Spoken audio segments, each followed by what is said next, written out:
All righty, folks, and welcome on in. It is that time of year. It is time for another season of Major League Baseball. The game is, in a way, changing as much as it ever has as we get ready for another season. But for us here at Bronx Bomber Banter, it is all about number 28 for our New York Yankees. So let me welcome in the main event of our show, Carter and Cooper, the Twin Stripe Reporters. Boys, welcome aboard. It is time for another season. Yeah, let's go. Can't wait. Let's bring them 28. I know. I feel like you guys have been waiting for this moment since last season ended. But with that said, obviously, CNC, I know you guys have been keeping busy these last 4 to 5 months. There's been lots of adventures. There's been lots of fun times. So tell me, obviously, what you guys have been up to. What maybe some of the more fun stuff we did over the offseason.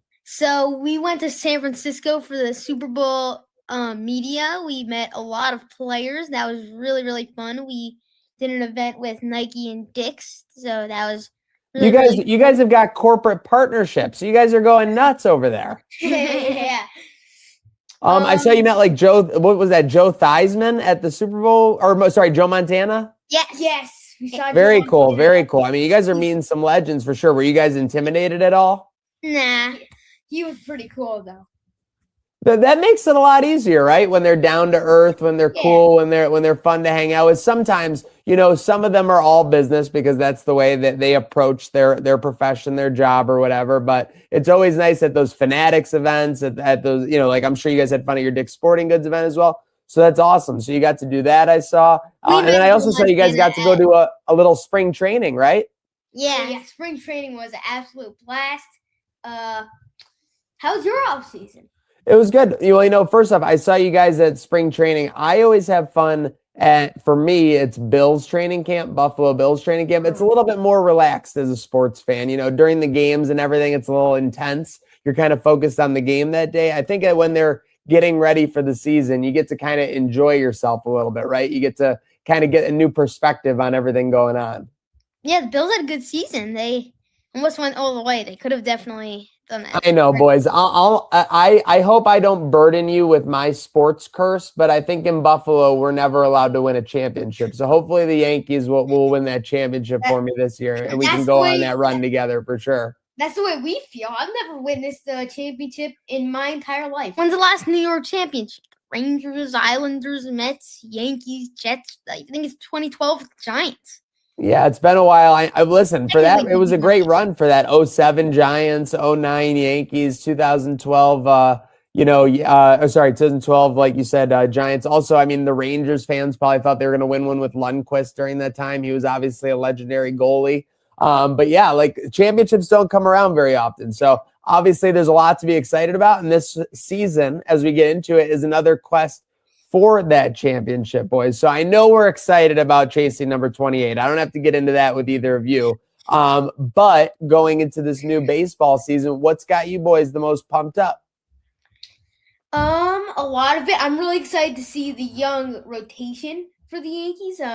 We were at Cam Slitler's gem against Boston in the playoffs, where he went 8 innings, and I think he has a lot of potential. It's this Slitler's first full year. Very excited for that, sure. I'm excited. Yeah, I think it's tough, right? Because there's going to be a lot of hype coming behind. So it's a long season, though, right? We just want to continue to develop him as a rookie. I don't think we need eight innings, 10 strikeouts or 12 strikeouts every time from him out there. Yeah. But I think we just want to see him develop his game, right? Yeah. Yeah, and there's other young guys, not just him. Will Warren, I think he's going to be really good. Yeah, he's at 1.42 ERA this spring, so he's been lights out. Yeah, and Cole and Rodon, really excited for them to come back. When Cole and Rodon come back, you have Cole, Rodon, Fried, Schlittler, Warren. That's a great rotation. Maybe the best in the American League at their best. Most definitely. I mean, and then you get down to the topic of, obviously, when you're talking New York Yankees baseball, you're typically talking postseason. So when you could shorten that to a 4-man rotation, especially lethal for sure. So super excited about that. The pitching, there's a lot of young superstars across the league, so a lot to be excited about and a lot to get into on this baseball season. It'll be interesting to see how the game continues to change as we see every year. And one of those big changes is the ball strike system, the automated, the Roboumps, as they call them, boys. So you got to kind of see these in action at spring training. I'm curious, you guys have seen the game up close and personal with the regular umps calling strikes, and you've seen them now with the ABS system. Curious what you guys have seen as far as any differences and what you've noticed in the game. I think it makes the game a lot more fair. I think it's very necessary. Like, you saw that Dominican-USA game. The last pitch of the game was so low, right? That's my whole thing with it is people. I feel like we're running into some people who are like, you know what? We need to honor the human element of the umpire and things like that. But when you watch that USA Dominican Republic game, you can't have a classic game like that end on a mistake from an umpire or an official in 2026. That was okay maybe in 1926, okay? But now that we have the technology in this modern day, we need to listen. And it's no offense to the umpire, okay? These guys with their movement and their action on their pitches, it's completely different than it was, say, even 20 years ago. So I don't think it's really the modern day umpire's fault that there's a little bit of a discrepancy. And if we have the technology, why not take advantage of it, right, boys? I agree with you. I think it needs to be fair. I think it needs to be consistent. We were at a spring training game, and the ump had like 10 wrong calls, and thank God there was ABS. Yeah, for sure. And plus, I mean, let's face it. So you had 10 in a row, you said, or 10, in a little bit of a bunch there. How was the pace of the game? Because we obviously want to keep the game quickly, but I feel like they're doing a pretty efficient job at that with the ABS. Yeah, it didn't take too long. It was same time as a regular game, so yeah, they did it efficiently. I want to add on to a point. I think there still should be some human element. I think there should be an umpire calling it. I don't think ABS should fully take it over, but it's definitely needed. Yeah, I think you definitely need it as a crutch for sure. So I don't mind to see that as we get into it. With that said, one funny thing that's going to happen is when the catcher doesn't want to challenge and the pitcher does. We've seen a couple cases of those. Pretty funny so far, right? Have you seen those moments? Yeah, we were at one of those. I think it was the Orioles. They had the catcher and the pitcher disagree. So pitchers should never challenge every pitch they think is a strike when it's not. Oh, of course. Come on. I hate to say it, they're confident guys. They're confident athletes out there for sure. They think they make it happen on every one of those. Speaking of making it happen on every one of those, let's get into it with some trivia here on the Bronx Banter. I'm gonna go light on these boys. I want to get them an easy one. I want to get them a win. I know that they're used to my challenges, all right, and we'll have a long season ahead where we're doing some good trivia. But I was looking in the New York Yankees history. So first off, do we remember who started last year's opening day for the New York Yankees? That would be Rodon. That would be Carlos Rodon. Okay, so that's an easy one. Now, this one's a little bit more open-ended, but I wanted to see if you guys knew it. So obviously the Yankees got a win last year on opening day. I believe it was 4-2, if I recall the score correctly. Yeah, that was a great game. We were there. I mean, come on. It would be more news if you guys weren't there, honestly, as far as I'm concerned. But that puts the Yankees, if my tabulations are correct, gentlemen, that puts us at 125 total opening days in Yankees history.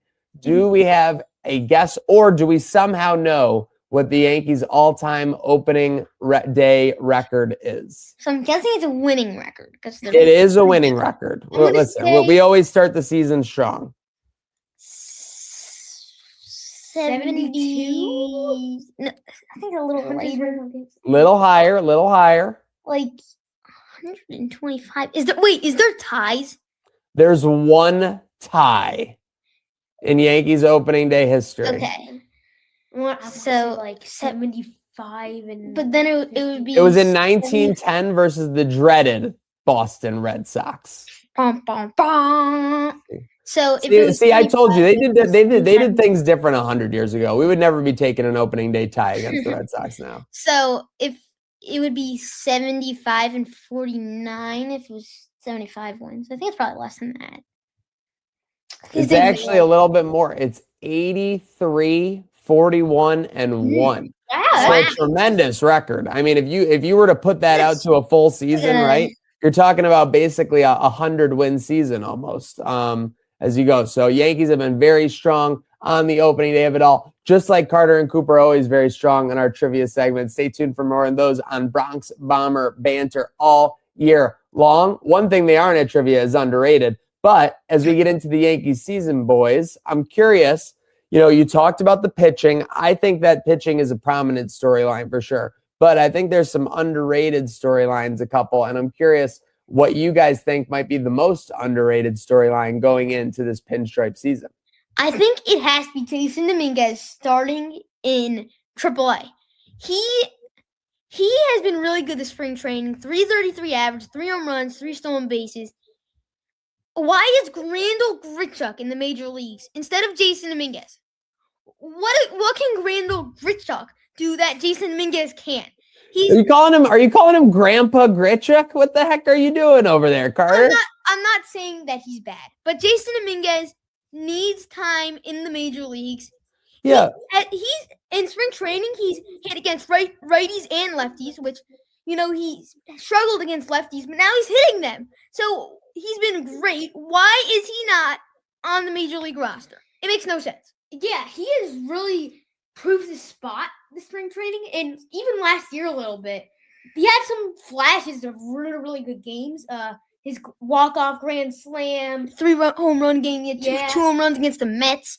He had some good moments there, but big time flashes. I think they want to see it more consistently. That would be the only reason to me on why he's going to AAA, right? Like that would be the only thing that makes sense to me is that they're really trying. They didn't let him play consistently, so maybe he can play consistently if they let him. Yeah, I listen. I agree. On paper, it doesn't make any sense. There must be some method to this madness, though, with like his workload, as they would say, for the season and how they're managing it. Weren't they talking about, because obviously he's a switch hitter. What about what were they saying? Maybe the right side of the plate might need some work still. Yeah, but he did really good in spring training on the right side of the plate. I don't get it. Don't get it. I agree. Well, listen, that's why I let you guys crunch the numbers, not me. All right. I just let my heart guide me and you guys give me the facts and the details here on Bronx Bomber Banter as we're getting ready for Yankees opening day. Obviously one of the most magical days of the year. So I'll ask it, boys. I've been dodging it this whole time. We got to talk about potential for number 28. Obviously, when you're a New York Yankees fan starting out the season, it's all about winning a World Series. We've gotten to a World Series. Now we need to get over that hump and win one, especially for the CNC boys. So we've talked about the top storylines with the pitching. I think that'll play a big role in what we're about to talk about now. But in your boys' opinion, and I'd love Carter and Cooper for you both to weigh in on this one. What's the key for us unlocking that World Series? What's the key to getting number 28 in the Yankees history books? So I think pitching effectively in the postseason. Max Fried, Carlos Rodon weren't great. They were okay. They had 2 good starts and they had 1 good start and a bad start. But you need to pitch effectively every postseason start. Consistently, effectively, every start. You can't have a bad start in the postseason, and that really hurts you if you're in the postseason and you have a bad start. Yeah, I think they have a good chance. If you look at their roster, they have a very good team. Their hitting is obviously one of the best in baseball. Their pitching, when everyone's healthy and October comes, is going to be Garrett Cole, Max Fried, Carlos Rodon, Cam Schlittler, and then Will Warren. That's an insane rotation. Real quick on the Cam Schlittler of it all, because you guys are right. If we get 85% of the Cam Schlittler that we got in the postseason last year, then we've got it made in the shade because we've got Cole, Rodon, and then we've got another stud. I don't know if you guys remember, but a bunch of years ago, the Bills played the Chiefs in the playoffs, and Gabe Davis had 200 yards and 4 touchdowns. It kind of reminds me of that game that Cam Schlittler had in the postseason last year. Like, it was kind of his best game of all time. Hopefully he can continue to build on that. If he can, these Yankees are going to be absolutely a World Series contender. Yes, and another point is Aaron Judge. Aaron Judge, people say he's not been great in the postseason. He's not clutch. But if you think about it, last year he had hit 500 in the postseason. He has more career postseason home runs than Dave Ortiz. He is clutch in the postseason. He has hit a ton of clutch home runs. And he needs to be clutch if they unlock a World Series. Yeah, and remember that home run that was at his hands, hit it to the foul pole? That is not clutch? Yes, that is. Come on. No, they've definitely had clutch moments for sure. I think it's just, sometimes in sports, things happen around you at the wrong time and that affects it. And then when you're called upon every so often, you have a mess up here and there. And then that's what I think Aaron Judge and the Yankees of this most recent generation have definitely been spurned by. So it'll be key for them to overcome that. They'll have to obviously put ahead a great 162 game schedule, but we got to take it one at a time, boys. One inning at a time, one at bat at a time, one game at a time for sure. Speaking of which, as we wind down on Bronx Bomber Banter here, huge shout outs to my co-hosts, CNC, for hopping in with me. Excited for another year ahead. Make sure you're tuning in. We will primarily be releasing these episodes on Mondays, so stay tuned for those, but we'll be a lot more on the docket as we go ahead. With that said, I know you boys have taken a look at the schedule. I know you've taken a look at all kinds of numbers and data. Have you taken a look at the Yankees promotional theme days for this year? Yes, we have. Okay. Do you have a favorite picked out? I know I have mine for sure. I'm nervous you guys might take mine, but do you have a favorite one that you're targeting, one you're most excited about? Well, you can say yours first so we don't. Okay. I've got to go then. I'm sorry, boys. I have to make it all about me on this one. It's time to say this is the way on May 2nd with Star Wars Day for Max Fried with the Mandalorian bobblehead. Let's go. Yeah, I'm excited for that one too. They did Stanton last year. Yeah, right? we have the bobblehead somewhere here. I don't know where Yeah, to- you guys have a great little collection there. Oh yeah, we We- love bobbleheads. We have it somewhere. I don't know it. Hey, over here listen, right as now. long as you know you got it, that's all that matters. Yeah, but some CC Sabathia getting his number retired in awesome. September 26th, I think Yep. September 26th. Yep, CC Sabathia, Knights Nerves 26. So I went to the All-Star game with my friends in We're going there this year. 20. Oh, that's awesome. Literally, I went in 2019, and we were in the right field bleachers at Cleveland Stadium. I don't think it's called it's not called Jacobs Field anymore. I can't remember what it's called. I forget. Yeah. So, but Progressive Field, right? Maybe. Yeah, Progressive Yes, Field. but so we were walking around that right field area. You know how they have the bleachers in Cleveland, and they kind of like have a right field concourse area you can see. We were walking by, and I swear to God, like Godzilla walked by me, and I look, and it's CC Sabathia in a full jersey. He had just done his interview for like the pregame for like Fox or something. He was walking by me. He was like the biggest person I had ever seen in my life was CC Sabathia. And I'll tell you, that was just 2019. I was a grown man, boys. So that just speaks to how big CC is and what a figure he was. Larger than life for the Yankees as well. So yeah, September 26th, he'll be doing that. Any other theme nights you guys are excited about? Obviously, Old Timer Day is always a good one. Did you go to that last year? Yeah, we Yes. went there. Oh, that's very cool. I mean, that's like literally the definition of like a fun Yankee day for sure. Yeah, Yeah. we like going to a lot of the bobblehead days. The Belly bobblehead, the The- Judge MVP bobblehead. Yeah, the Judge MVP bobblehead is sick for sure. That's Forget definitely one for what other ones that's they one for have. the boys need for the collection for sure. Yeah. All right. Well, awesome. Well, hey, Carter and Cooper, it is time to lock in for another season of Yankees baseball. I know we're very excited. I know we also have all kinds of other things we're looking forward to and excited to for the spring and summer. So we'll be tracking that obviously here on Bronx Bomber Banter, but it'll be a lot of fun. It'll be a lot of adventure. It'll be a lot of grueling dog days of summer, but this is the show Bronx Bomber Banter where we love when the Yankees win. The Yankees win.